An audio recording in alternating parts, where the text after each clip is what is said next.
What we're going to touch on now, Ricky, is within your training and within your what you can provide for your clients. Obviously, when it comes down to training plans, everyone can obviously you provide training plans for people to come in, whether it's personal training, whether it is group PTs, whatever it happens to be. In terms of the nutritional aspect, then could you walk us through sort of your process of helping your clients essentially with their sort of the nutritional side of their training? Yeah. So the old saying is, you give a man a fish and he'll eat for one day. You teach a man to fish and he'll eat for the rest of his life. So it's the same process as my clients when they come in. If they're, depends on what the goal is, depends on where they're coming from. Even with athletes as well, I still need to know exactly where they're coming in. So what we generally do with all my clients and all the ones in training here, we do a full body fat analysis. So I break down ratio of lean body mass and fat mass and body fat percentage. Now again, that's via girth, circumference and skin fold. So remember, this is my accuracy as well. It's not as accurate as what a DEXA scan would be, but it's as close as I can make it. And again, we take numerous calculations as well, so I have the average. For instance, you lose weight, you're a little bit heavier in the evening time, so you should never weigh yourself at that time. That's in the process of food.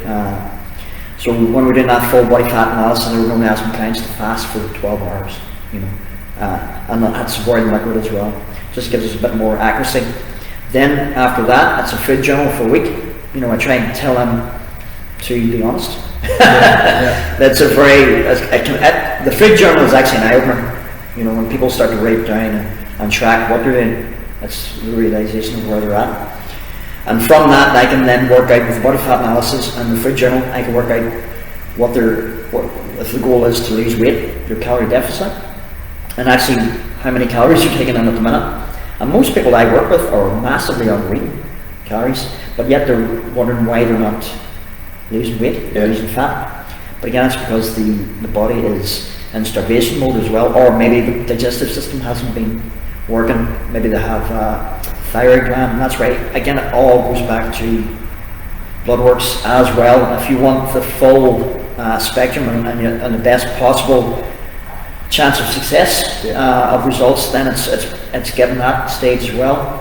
And then what we do is we sit down and we work out the diet plan. I used to sit down and do diets.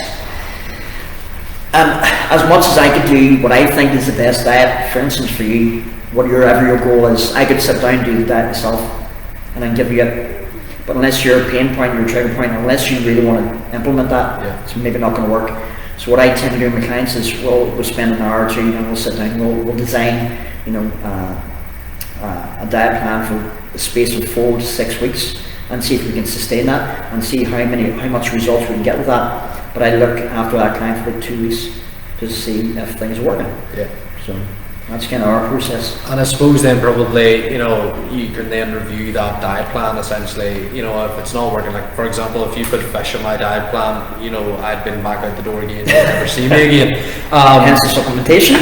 Yeah. But in terms of that sort of 2 week review mark, like that gives you the opportunity to see what's working, what's not working, and whether or not it's working in terms of your client and if they're benefiting from that as well. Because obviously the main thing is that the client's benefiting. From what you're doing. That's why it says 2 weeks. So for instance, if somebody comes in 100 kilograms to start, and I work out a nutrition plan, and the first 2 weeks they lose, say 3 kilograms. Right, brilliant, everything's working. And then over the next 2 weeks, maybe lose 1.5 kilograms. Maybe things aren't working as much. It might not be the diet plan. So that, for instance, in those, 5 weeks, they've lost 4.5 kilograms. So now what you have to do then is your calorie deficit from the start of the diet is different now to what weight you are at that time. So then even with that good diet, you're still taking more of a calorie, it's not as much of a calorie deficit, hence the weight loss. So, but again, the same thing's true. If you cut it down too much, the body's not going to respond. So it's being accurate, and it's giving yourself 2 to 3 weeks to adjust to your diet. seeing the weight go down, body fat come down, and then we readjust the diet according to that. Yeah. And even if it's the same plan, if that person's mindset is going, do you know what, I'm really enjoying this diet. Yeah. If it's not broken, don't fix it. But then making sure that the calories are dropping down. And that's the biggest thing that people forget about, is the best diet in the world will only work for a week or two. Yeah. There is no best diet in the world, but the best diet will only work for a prolonged space of time unless we adapt.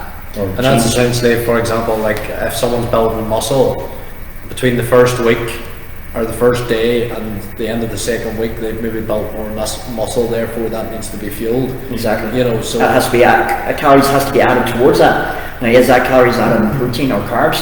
That depends on somebody's on their lifestyle factors. If they're working or if they're sitting down, it depends on, you know, if they've had any kind of problems with nutrition beforehand.